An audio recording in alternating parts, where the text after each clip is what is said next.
There is mist and power in the air. The whole crowd headbangs as a punk rock band performs. The lead singer's powerful voice forces the public to sway as it almost manipulates them. Her voice makes them to dance and to go berserk. Amidst the concert is the rest of the band, and along with them sits Ronnie. He is responsible for the theatrics in the light show. He projects his art as background, with several sequences and transitions, and does the light show effortlessly. It is almost as if his mind is not really into the light show, but his body is being controlled by a third party. After the concert, the band has a huge celebration as it is Ronnie's 28th birthday. They proceed to cut his birthday cake. The lead singer of the band, Lena, is Ronnie's girlfriend. She kisses Ronnie and then they all drink together. Ronnie jokes about how he was born at 3 a.m. and has a hard time celebrating his birthday due to the inconvenience of time. Both Ronnie and Lena escape from the party to head home together. After sharing a good time, they both realize that Ronnie is going to be alone now since Lena is going on a band tour. Lena is very concerned about Ronnie and his weird obsession with his art. Whenever he starts to paint something, he gets completely lost in it. His painting looks like totems or symbols representing the devil. He doesn't think much of it though, because that's just his drawing style. Suddenly, Lena sees that Ronnie is bleeding, but he ignores it, thinking that Lena must have scarred him with her nails earlier. He heads into the washroom to check it out. Then he realizes that it isn't a random scar. It's a big wound. He ignores it and proceeds back into the bedroom, where he notices Lena taking a sleeping pill. As soon as Lena falls asleep, Ronnie goes to the rooftop, where he ziplines down the building to vandalize it with his art. But amidst spray painting the building, he sees random satanic visions. Ronnie starts to paint his visions, bringing those images to life. Once he is done, it dawns upon him that he has painted a sort of a map. The next day, Sulika, Ronnie's mom, shows up at his workplace. She appreciates Lena's gig and supports Ronnie with his art. Ronnie tells her about his visions last night and shows her the painting. As soon as Sulika sees the painting, she starts to shiver and runs away. Later that night, Ronnie shows up at his place with Lena, but finds out that nobody is at home. After constantly searching his mother for 2 days, he receives a phone call from one of his cousins in India. The name of his cousin is AJ, and he informs Ronnie that his mother has been in a car accident in Kolkata and now she's hospitalized. Ronnie is shocked as he does not know how or when his mother went to India. He books the first flight to Kolkata, and his cousin AJ meets him at the airport. If the culture difference was not enough difficulty already, a swarm of beggars surrounds Ronnie. Fortunately, AJ helps him avoid the needy mob. Then, AJ takes Ronnie straight to the hospital, where the doctor diagnoses that his mother has a blood clot stuck in her brain nerve. This is why she is in a coma now, but will be fine soon after completing her due rest. AJ then takes Ronnie to his home, where he meets the rest of his relative. He meets his uncle, AJ's wife Lada, and their kid, Juma, along with Mohan, who is AJ's father. Later that night, he calls Lena and updates her about the situation. As Ronnie explores the house, he finds himself standing on the rooftop in a very small room. He spots a corner illuminated by a single candlelight. He also notices that Mohan and Lada have been doing some kinds of prayers there. He observes that as soon as Lada blows into some sort of instrument, all the crows in the area start to escape from the place. As all of them are sitting down at the dinner table, Mohan taunts Ronnie's mom. Eventually, Ronnie has had enough and he starts to tell Mohan off.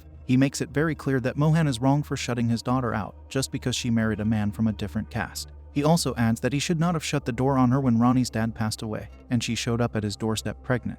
Mohan gets up from the table and brings some pictures. The photos are proof of how Ronnie's mom had lied to him for so long because his father hadn't been deceased all along. This is a new revelation to Ronnie, who suffers from shock as all his life he has been lied to. He goes straight to the hospital to be with his mom. There, out of nowhere, his mom wakes up from her coma. After knowing about her whereabouts, she tells Ronnie to get out of this place as soon as he can. In response, Ronnie suggests that they should both go together, but she warns him that he is going to end up eliminated. She vaguely mentions a female, and reiterates that she will murder her. Suddenly the light goes out, and Ronnie rushes out of the ward to go fetch a doctor for his mom. When he comes back, he cannot seem to find her. He looks down from the window, and sees that his mom is lying lifeless on the bare, stone-cold ground, bleeding. He also witnesses a woman in a purple sari, standing right beside the corpse, looking up and staring him right in the eye. Ronnie rushes down, and witnesses some sort of satanic pattern form. The police investigate the scene, but they cannot comprehend how Ronnie's mom lost her life.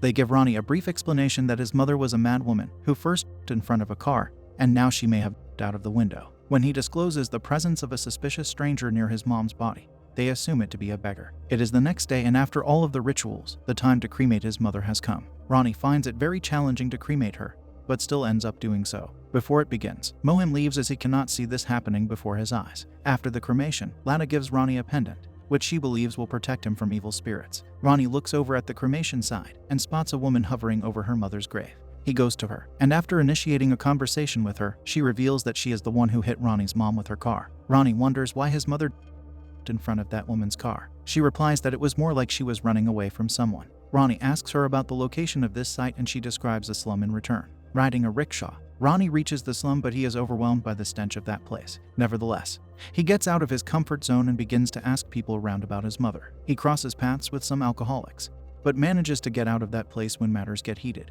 He remains steadfast on his mission as he passes through the narrow alleys, deep in the slum. He talks to the women there, but nobody cares enough to entertain his questions. Soon after, he reaches the heart of the slum where he sees a lot of children playing in a cage. Among those children is a little girl, who gives him a picture of his mother. Surprisingly, she has no information on his mother or who she was running from that day. Then suddenly a skinny, malnourished, and energetic kid with a buzzcut asks Ronnie if he is from England. Ronnie hadn't expected him to know this, so he seeks out how the kid knew where he was from. The kid starts to name a bunch of famous footballers from there and then demands Ronnie to give him English money. This causes Ronnie to let out a disappointing sigh and leave that place. But that kid chases him and still babbles about the money. He manages to get Ronnie's attention when he questions whether he even loves his mother. So, Ronnie has no option left but to pay this kid. This finally leads him to the answer that his mom was escaping from a spirit house 3 nights ago. Ronnie is completely clueless about what the spirit house even is, so the kid beckons Ronnie to follow him. Inside the spirit house, he sees people sitting in a circle performing some kind of ritual. They have put up a lot of photos of people lined up in front of them,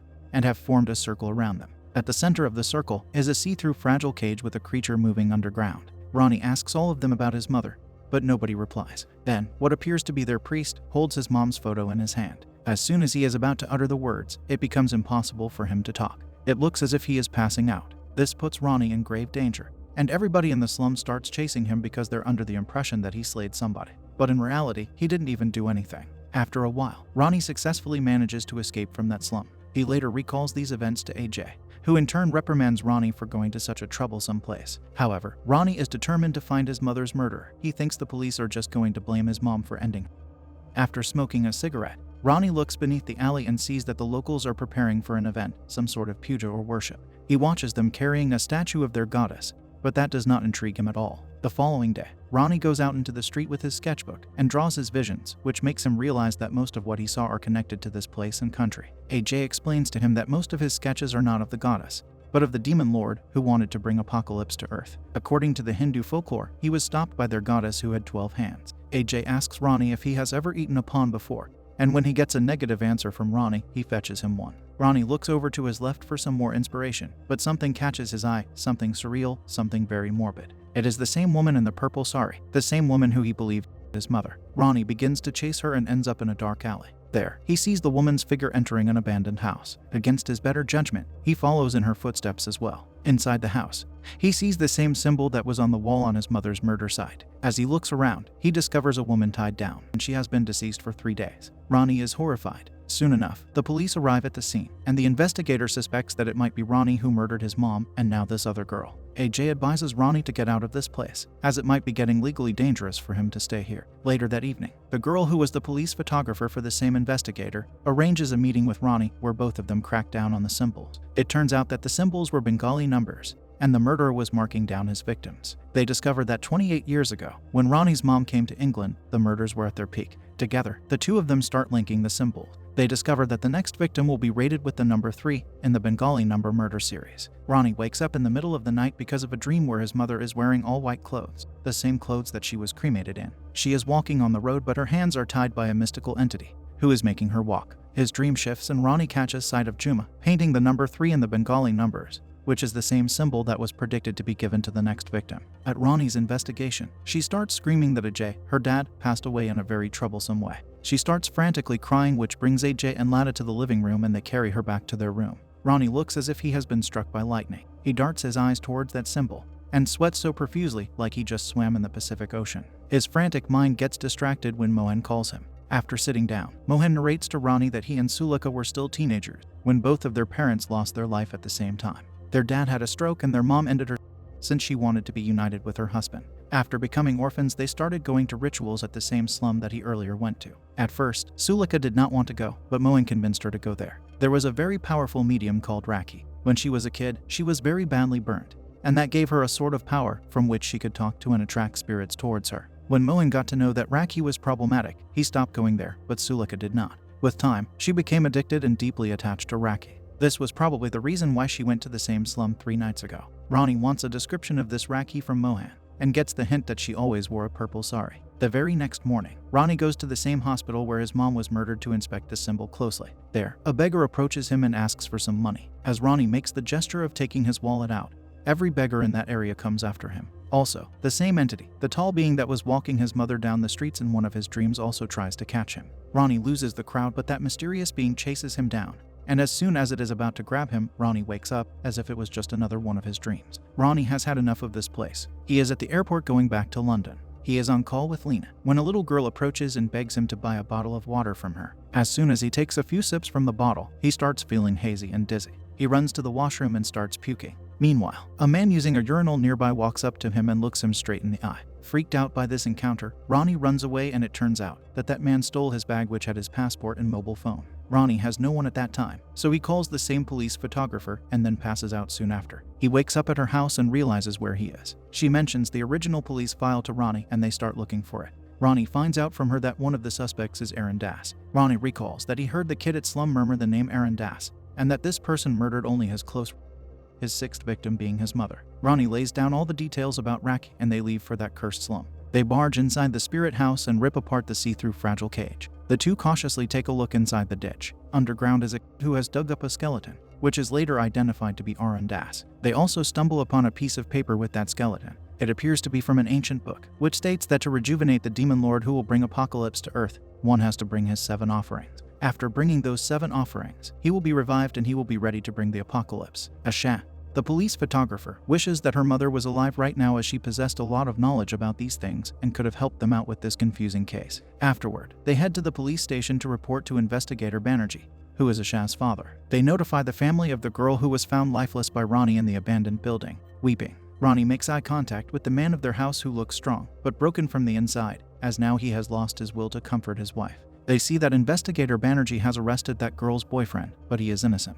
The boyfriend constantly clarifies to the constables that there is no way that he could have murdered her, since he loved her with all his heart. Asha gives investigator Banerjee the file that she and Ronnie made, which contains all the clues that lead this current-day case, and the case that happened 28 years ago. As she explains everything to him, he snaps at her, claiming that she's gone insane for investigating the case with a suspect. Even after countless desperate tries, investigator Banerjee doesn't hear them out and suspends Asha from her duty. He leaves with an order to call a car for the family of the girl who passed away. When Asha leaves the room, investigator Banerjee hands Ronnie the file of his mom's case, concluding that it's been closed. Ronnie challenges Banerjee's integrity and honesty and gets threatened to be arrested. Ronnie gets another vision the next day. He finally understands everything in this vision. He deliberately connects all the dots and focuses on the painting of the map that he painted in London.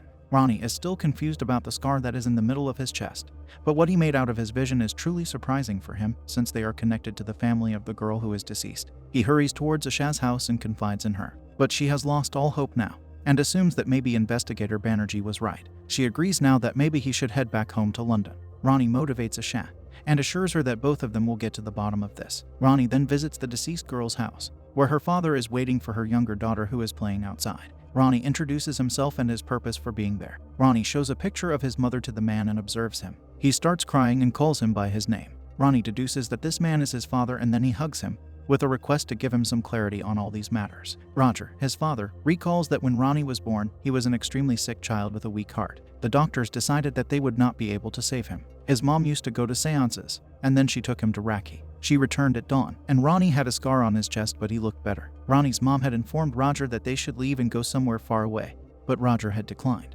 When he woke up, he found out that Ronnie's mom had taken their son with her to England. Ronnie knows that his father is still hiding something, so he lashes out at him. This is when he replies that Raki said that she had brought him from the other side. After hearing this, Ronnie connects with Asha for comfort and cries to her. She reminds him that 3 murders need to occur in 4 hours for the ritual to be completed. They get intimate, and Ronnie sees the reflection of Aaron Das smiling at him in the mirror. He then gets lost in dementia, where he sees a montage of his life up until now. He can't even notice what he's doing with Asha, and the images get worse as he starts to use Asha's body as a...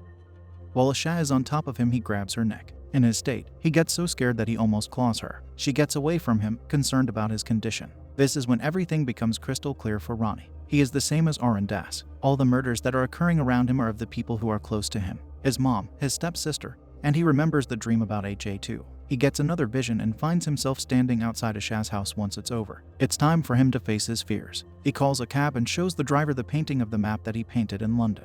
The driver guesses that it's an asylum on the outskirts of the country, so he looks for answers there. This leads him to Raki, who stands right in front of his eyes in her purple sari. She expresses that Arandas was her husband and the love of her life. But Arandas was shot and he was about to pass away when Rani's mom came to her, begging to save her son's life. Raki considered this as a blessing by the Demon King to her, and that is when she performed the ritual which caused the scar on Rani's chest. Once the soul transfer was performed accurately, she made a pact with Rani's mother that she could have Rani for 28 years, but then after that, Arandas would return. She also reveals that the last offering would be Lena. Rani flees from that place and goes to Ashah's house, but he finds Ashah half and lifeless. He's the one who slayed her when they were together. Rani's next stop is his father's house, which also has Roger's lifeless body. Next in line is AJ's house, and that is when his visions take control of him again. Now when he gets out of those visions, he witnesses that he has stabbed AJ and Lena too. Her lifeless body is lying at the praying section. He calls an ambulance, and then takes her straight to the hospital. He has to deal with Raki blocking the ambulance path, and watches in despair as Lena draws her last breaths in the car. The offerings have been made successfully. Rani's spirit gets out of his body and Arandas comes back to Earth. Rani's soul is in a void without a body. It is suspended in the spot 20 meters away from the ambulance. This is right where he witnesses Arandas eliminating the ambulance staff. Thus, the arrival of the apocalypse is inevitable now.